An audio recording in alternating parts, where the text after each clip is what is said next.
Você sabia que algumas hérnias de disco podem diminuir ou até desaparecer sozinhas? Sim, o próprio organismo ele pode reabsorver parte da hérnia de disco.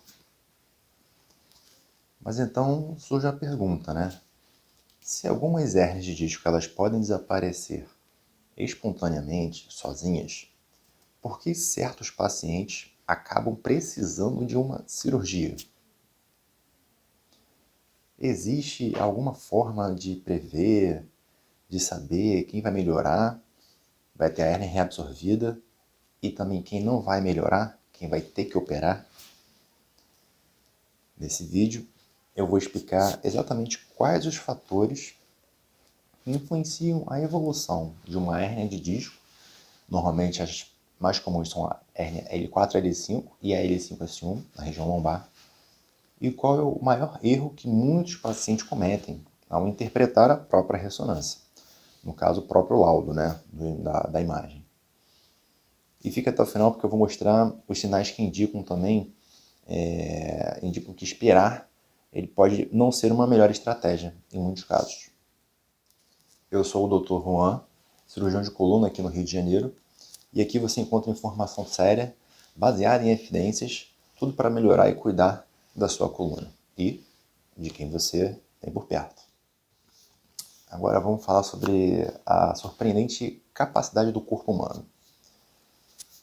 Muita gente acredita que depois que uma hérnia aparece, ela vai ficar para sempre. E isso é um mito.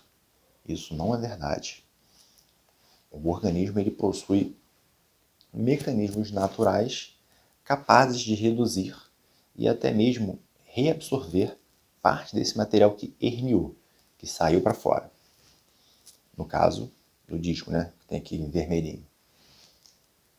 Quando o fragmento do disco sai para fora do espaço normal, o sistema imunológico do nosso próprio corpo ele pode reconhecer isso como um material estranho, um corpo estranho, que não está no lugar onde deveria estar.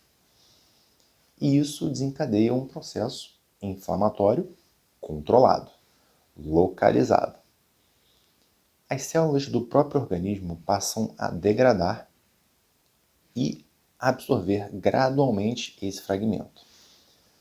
Por isso, em alguns pacientes, a hérnia diminui ao longo dos meses. Simples assim. E, curiosamente, as hérnias extrusas, que são as hérnias grandes, e as hérnias sequestradas, que se soltaram, elas apresentam a maior chance de regressão espontânea do que aquelas pequenas protusões, as hérnias pequenas. Então, por que nem todos os pacientes melhoram? Essa que é a grande questão. Existem vários fatores envolvidos. Primeiro, nem toda dor é causada apenas pela hérnia de disco, que aparece na imagem ou no seu laudo. A dor lombar, muitas vezes, ela é uma dor mista. Ela é uma mistura de uma dor articular com uma dor muscular.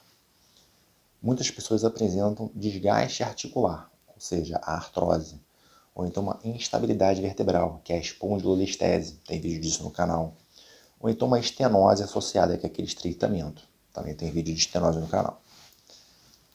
E segundo, cada organismo responde de maneira diferente.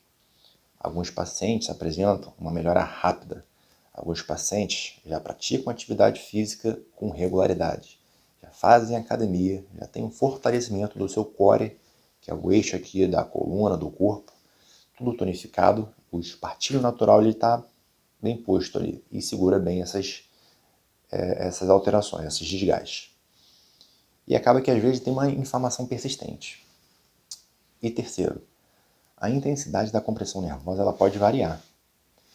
Quando existe um sofrimento neurológico importante, esperar demais pode comprometer a recuperação. Pode gerar sequela, entendeu? Agora, antes de continuar, escreva aqui nos comentários. Você já recebeu alguma informação de que a sua hérnia poderia desaparecer sozinha? Escreva sim ou não, quando e quem te deu isso daí, quem te deu essa informação.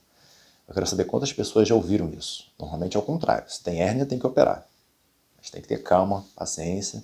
Às vezes tem que procurar outras opiniões, outros especialistas para conversar, ter uma convergência, um consenso em algumas opções de tratamento, opções de terapias. E o tamanho da hérnia, ela define a cirurgia? Ela define que é cirúrgico? Essa talvez seja a maior dúvida dos pacientes.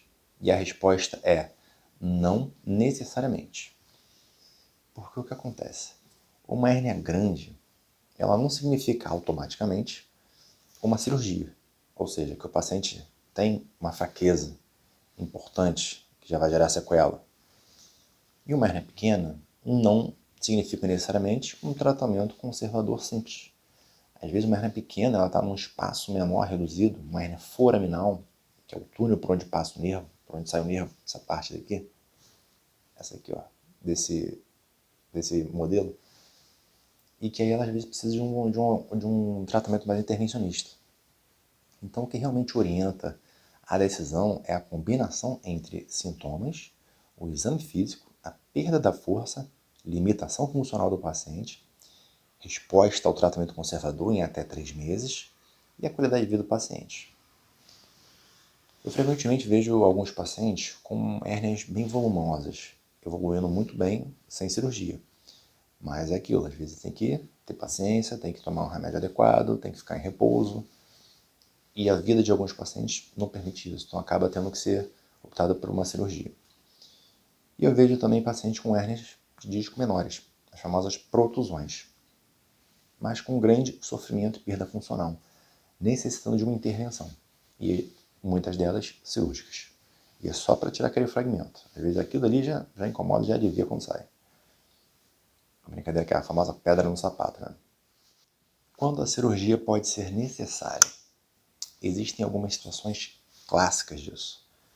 A primeira é a fraqueza progressiva. Quando você tem um déficit motor neurológico importante, que não está melhorando, está só piorando. Por exemplo, dificuldade para levantar o pé ou caminhar. Isso não é para acontecer. Então tem que ficar alerta em relação a isso. Segunda, uma dor intensa, muito grande, incapacitante, persistente, apesar do tratamento adequado. Você já está tratando, já está fazendo suas sessões de fisioterapia, está entupido de remédio, já está ficando com um efeito colateral e não está melhorando. E a terceira é uma perda importante da qualidade de vida. Quando o paciente não consegue trabalhar, dormir ou realizar atividades básicas, né? E a quarta, que é uma emergência médica, é a famosa síndrome da cauda-equina, que a gente tem vídeo sobre isso aqui no canal também. Isso daí não pode ser deixado de lado. Se você sentir alguns sintomas específicos disso, tem que ir direto para o hospital. Falar com o médico urgentemente. E quais são os sintomas? É a perda urinária, anestesia na região íntima, anestesia em cela, que a gente chama de região perineal, que é a cela do cavalo, e uma perda importante de força, fraqueza no membro inferior. Nesse caso, a cirurgia ela não necessariamente é necessária, ela é urgente para proteger a função neurológica do paciente. E qual é o erro dos pacientes? O maior erro é tomar decisões baseadas apenas no laudo, na ressonância. Pacientes frequentemente chegam ao consultório assustados, com frases como: que hérnia enorme, que hérnia gigante, eu não tenho mais disco, acabou, minha coluna está destruída, meu disco está destruído, o carro do meu pai está melhor. Mas o que acontece? Nós não tratamos as imagens, nós tratamos pessoas, tratamos o paciente. A decisão deve ser sempre integrar. O que a gente integra? Novamente, história clínica, ver o que está acontecendo, há quanto tempo, a intensidade, o exame físico, ver se tem dormência, tem fraqueza, os reflexos, os sintomas e exames complementares. A ressonância, isoladamente, ela nunca conta toda uma história. É uma foto de um filme da sua vida. Sendo assim, portanto, algumas hérnias de disco elas desaparecem porque o organismo consegue reabsorvê-las e os sintomas melhoram com o tratamento conservador. Outras acaba necessitando de cirurgia porque existe um sofrimento neurológico, uma dor persistente ou uma importante perda funcional. A pergunta correta não é: a minha hérnia é grande? A pergunta correta é: como essa hérnia está afetando a minha vida e os meus nervos? Essa diferença muda completamente o tratamento, a abordagem, como você lida com isso. E o resultado do tratamento também. Se esse vídeo te ajudou, deixe seu like, compartilhe com alguém que acabou de descobrir uma hérnia de disco.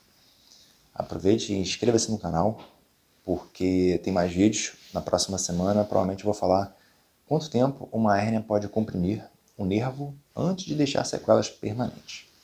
Ou então o pessoal também pede muito para falar sobre questões previdenciárias. Se dá para aposentar, se dá para tirar isenção do IPI, essas coisas assim. E em relação ao nervo, né, quanto tempo ela pode dar uma lesão neurológica permanente, isso é um tema muito importante, principalmente para as pessoas que sofrem com dor ciática. Muito obrigado, meu nome é Dr. Juan Aquino, eu sou cirurgião de coluna aqui no Rio de Janeiro e te espero no próximo vídeo. Até breve.